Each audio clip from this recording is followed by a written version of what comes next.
안녕하세요. 성정길입니다. 이번 시간엔 재무제표를 좀 공부를 해볼게요. 재무제표를 좀 어렵게 생각할 수 있는데, 기초에 맞게 쉽게 제가 설명을 드리도록 하겠습니다. 이게 제가 키움증권을 쓰고 있는데, 키움증권의 영웅문이라는 HTS예요. 이렇게 해갖고 로그인을 하면 HTS만 들어가도 정보들이 되게 많이 나오거든요. 한번 같이 보도록 합시다. 오늘은 재무제표만 볼 거니까 제가 하는 대로 좀 따라오시면 될 것 같아요. 여기 투자 정보에 들어가셔서 기업 분석이라는 칸이 있어요. 여기에서 기업 분석을 한번 들어가 보도록 하시죠. 그러면 재무제표 이렇게 써 있죠. 재무제표를 차트 감추기로 할게요. 네. 재무제표로 이렇게 들어가서 보도록 하겠습니다.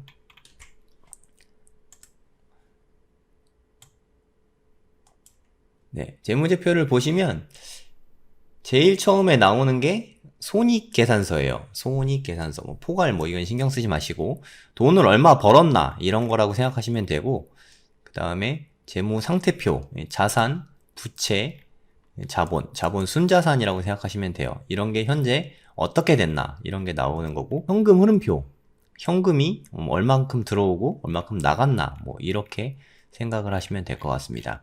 이렇게 3대 재무제표가 이렇게 세 가지거든요. 손익계산서, 대차대조표, 현금 흐름표.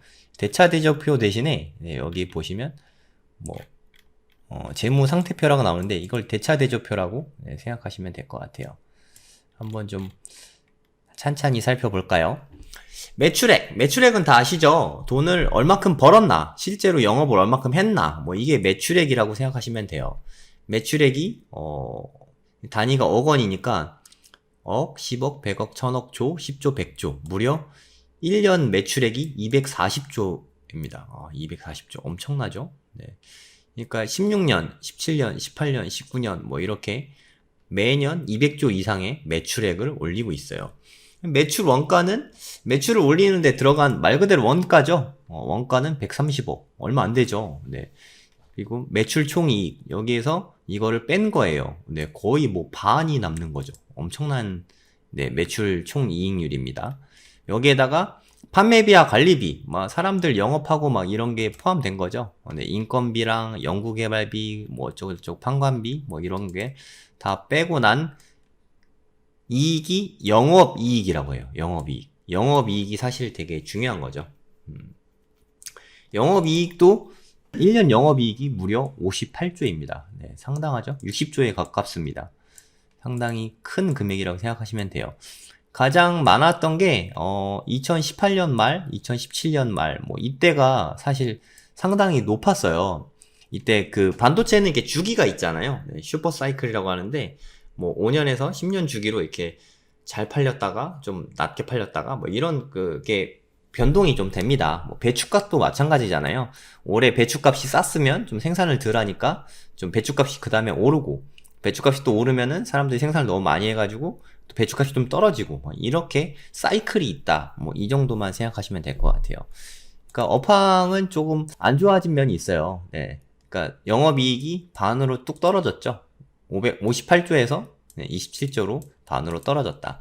이게 좀 사이클이 있어서 그렇다고 생각하시면 돼요. 또 몇 년 있으면 또 확 올라가겠죠. 대부분은 그렇습니다. 그리고 당기순이익은 뭐 세금 내고 이것저것 다 하고 진짜 이익이라고 생각하시면 돼요. 진짜 이익이 19년에 한 21조 정도 났습니다. 상당히 많이 났어요. 아까 보셨는데 시가총액이 한 240조 정도 되잖아요. 그럼 그만 한 퍼가 한 10 정도 되는 거겠죠. 당기순이익 대비해서 얼마큼이 되나. 네, 여기까지가 손익계산서였어요. 얼마를 벌었나 하는 거죠. 네, 매년 얼마큼 벌었나. 보시면 매출액이 어느 정도 이렇게 상승하다가 조금 이렇게 꺾인 상태죠. 네, 이때가 가장 큰 매출액이 가장 커졌던 그런 해라는 거를 알 수 있어요. 자산을 보시면 자산은 뭐 그냥 꾸준히 계속 증가합니다. 돈을 계속 버니까 자산이 계속 느는 거죠. 네, 유동자산은 뭐 그러니까 현금화하기가 쉬운 거, 재고나 뭐 돈 같은 거, 현금 및 현금성 자산. 사실 이게 저는 되게 중요하다고 생각하는데 2019년에 단위가 억 원이니까 10억, 100억, 1000억, 조, 10조. 한 26조 정도 현금성 자산을 현재 보유 중인 거겠죠. 네. 부채는 뭐 말 그대로 돈 빌린 거겠죠. 네. 나중에 부채 비율 같은 거는 다시 다른 데서 보도록 할게요. 현금 흐름표. 네, 사실 뭐 현금을 많이 버는 기업이 좋은 기업이라고 할 수 있겠죠. 네. 근데 현금이라는 게 뭐 평가 손실, 평가 이익 이런 게 있거든요. 실제로 우리가 아파트를 샀다고 생각을 해보세요. 1억짜리 아파트를 샀는데 그게 올랐어요. 2억이 됐어요. 그럼 나한테 누가 1억을 주나요? 1억 뭐 돈으로 들어온 거예요? 아니죠. 이런 평가 이익이나 평가 손실 이런 거는 실제로 현금이 들어오고 나가고가 아니잖아요. 네. 근데 기업도 만약에 뭐 팔았는데 돈을 못 받았어요. 그럼 뭐 이익이긴 하지만 실제 이익이 아닐 수 있잖아요. 뭐 그런 것처럼 뭐 건물에 가진 뭐 자산들 있잖아요. 건물 뭐 감가상각비라는 게 있거든요. 건물 같은 것도 뭐 30년 동안 이렇게 만약에 뭐 1조를 들여서 만들었다. 그러면 뭐 이게 10년 쓴다. 그러면 매년 1,000억씩 이렇게 비용 처리를 하는 거예요. 하지만 실제로 비용이 들어가는 건 아니겠죠. 네, 이런 걸 감안한 게 현금 흐름표라고 생각하시면 됩니다. 네, 여기 한 10억, 100억, 1,000억 조, 10조, 한 45조 정도 네, 영업활동으로 들어오고 그리고 투자하고 뭐 투자로 좀 뭐 이렇게 여기 아무래도 장치 산업이다 보니까 돈이 많이 투자할 때 돈이 좀 많이 들어가겠죠. 네, 거기에서 이거저거 다 해갖고 현금은 조금 줄었네요. 아무래도 좀 업황이 좀 안 좋은 상태예요. 사실 삼성전자가 현재 네, 이렇게 됐다고 보시면 됩니다. 재무 비율도 좀 볼게요. 재무 비율, 유동 비율, 유동 비율은 그러니까 유동성이 좋다, 유동성이 나쁘다, 뭐 이런 거 많이 들어보셨잖아요. 네, 유동 비율이 높으면 높을수록 좋은 거예요. 근데 무려 284%, 뭐 상당히 높다고 생각하시면 돼요. 당좌 비율, 뭐 이거 비슷하게 생각하시면 돼요. 이것도 사실 되게 높죠. 부채 비율은 내가 만약에 뭐 1억이 있으면 그 중에 한 3천만 원 정도 빚이 있는 거죠. 이게 부채 비율이라고 생각하시면 돼요. 전체 자본 중에 부채가 얼마큼 되나. 순차입금 비율 뭐 안 나왔네요. 네, 뭐 이렇게 이 정도 생각하시면 될 것 같아요. 제가 되게 중요하게 생각하는 것 중에 하나가 네, 성장성 비율이거든요. 매출액이 얼마큼 증가하는지, 이익이 얼마큼 증가하는지, 네, 이런 부분이 중요하잖아요. 매출액이 계속 이렇게 잘 늘다가, 네, 특히나 뭐 2017년에 엄청 많이 늘었죠. 18년까지도 약간 늘었었는데, 네, 이때부터 좀 이렇게 하락 국면에 들어서면서 많이 줄어들기 좀 시작했어요. 네, 근데 이건 뭐 일시적인 거예요. 항상 이렇게 등락이 있습니다. 네, 반도체 산업이라는 것 자체가 매출 총 이익률, 이익률은 정말 상당한 편이에요. 이게 하다못해 식당을 해도 원가가 뭐 한 반 정도 되거든요. 프랜차이즈 같은 경우는 더 적고, 네, 근데 그런 걸 생각해 봤을 때, 네, 반도체 팔아서 남는 게 많은 거죠. 영업이익률, 뭐 사람들 월급 주고 뭐 다 남는 거 한 12% 정도. 네, 나쁘진 않습니다. 뭐 엄청 훌륭한 편은 아닌데 워낙 매출액이 크다 보니까 네, 제가 되게 중요하게 생각한다고 그랬죠. ROE. 그러니까 돈 갖고 있는 거 대비 얼마큼 버냐. 실제 수익률은 ROE라고, 그러니까 회사의 수익률은 ROE랑 관련이 깊다고 말씀드렸었죠. 네. 잘 나갈 때는 뭐 17년, 18년 이럴 때 잘 나갈 때는 20% 정도 됐죠. 네. 정말 상당히 큰 겁니다. 네, 삼성전자가 작은 구멍가게도 아닌데 이렇게 엄청난 ROE를 보인다는 것 자체가 네, 대단한 거예요. 이렇게 좀 나빠졌다고 해도 10% 가까운 ROE를 보이고 있습니다. 성장성 비율, 네, 계속 좋다가 이거는 3개월 단위예요. 아까 이거는 연 단위인 거고, 네, 이거는 3개월 단위로 네, 아무래도 좀 줄어드는 추세예요. 네, 이렇게 줄어드는 추세다라는 정도를 보시면 될 것 같아요. 우리 다른 데도 좀 볼까요? 네.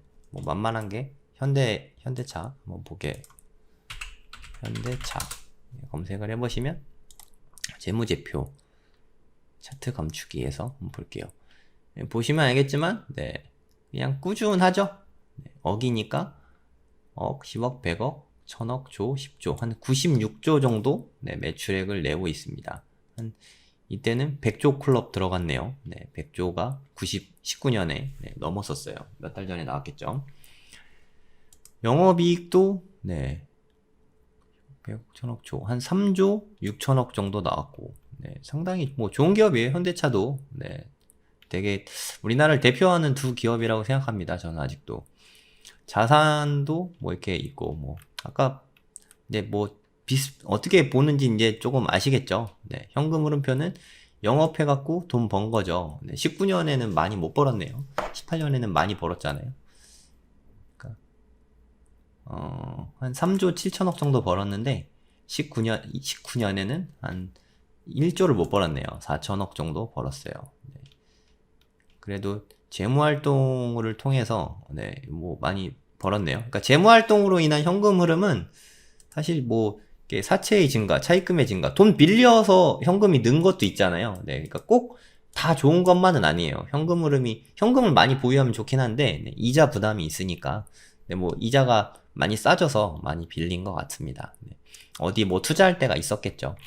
자세한 거는 뭐 제가 뉴스를 안 봐서 잘 모르겠고. 그 다음 재무 비율도 다시 한번 좀 볼게요.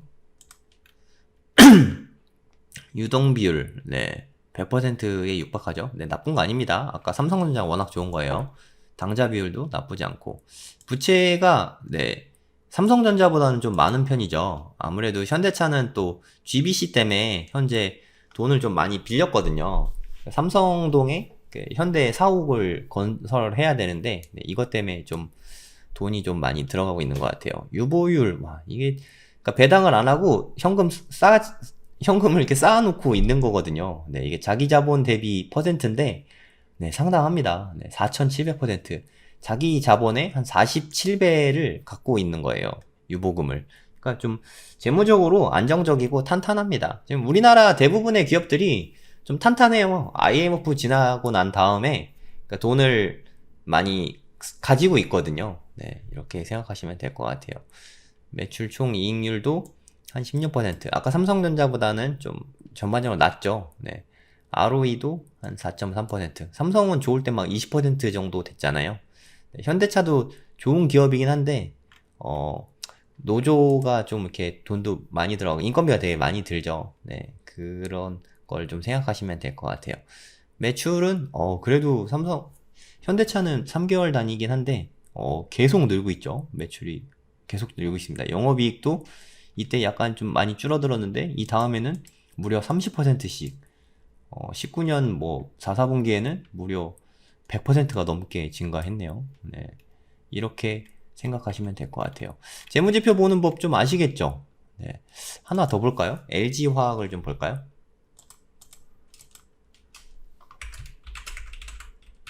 네, LG화학은 그 전기차 배터리 덕분에 네, 새로운 성장 동력을 얻어서 지금 장사를 잘 하고 있습니다.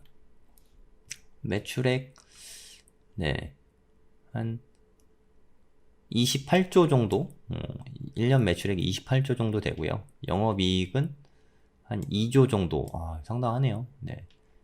근데 19년에 많이 떨어졌죠. 네, 8천억 정도로 떨어졌습니다. 당기순이익, 뭐 이렇게 보면 되고요. 자산, 뭐 전반적으로 좋은 편이에요. 뭐 자산이 34조인데 그 중에 16조가 부채다. 뭐 반도 안 되잖아요. 네, 이건 나쁘지 않다고 생각합니다. 마찬가지로 뭐 현금 흐름표 뭐 이렇게 보시면 돼요. 제가 많이 보는 거는 사실 재무 비율 쪽에서 많이 보거든요. 재무 비율에서 뭐 유동 비율 높고, 유동 비율은 높을수록 좋은 거예요. 부채 비율은 당연히 낮을수록 좋은 거다. 근데 안정적이다라고 할게요. 부채가 없다고 꼭 좋은 건 아니잖아요. 부채를 많은데 그걸로 성장을 많이 하면 더 좋은 거니까. 네, 부채 비율은 한 100% 정도 되네요. 돈을 많이 빌렸죠. 근데 옛날에 막 IMF 때 이럴 때는 막 한 300%, 400% 됐습니다. 그래서 좀 기업들이 많이 도산했었죠.